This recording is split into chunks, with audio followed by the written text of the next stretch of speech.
Dan draed, mae'r pridd yn llygadu'r crwybr hallt o fineralau rhodd y glaw sy'n treiddio i'r oddi tanodd. Drwy orwel a, ma'n friwsion llaeth yn llwch rhwydd uwch y llestr yfflon o gerrig a riniog bu, lle mae creithiau o ocsidau haearn yn estyn fel ysgol at swmp yr heinen soeglyd ec, sy'n gleiog ac yn glwm a ffendil y tymhorau, a ddaw i'w lenwi'n eiaf oerdrwm, cyn i'w res yr haf ei lacio, ac anadlu awyr newydd hyd y perfeddion sir.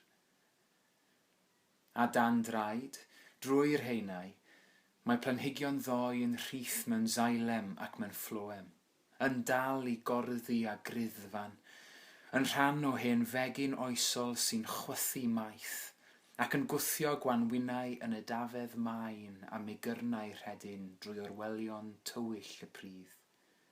I ddilyn y llwybrau a naddwyd gan gawodydd glaw dymhorau ynghynt. Fel tap yn chwarae am yn ôl.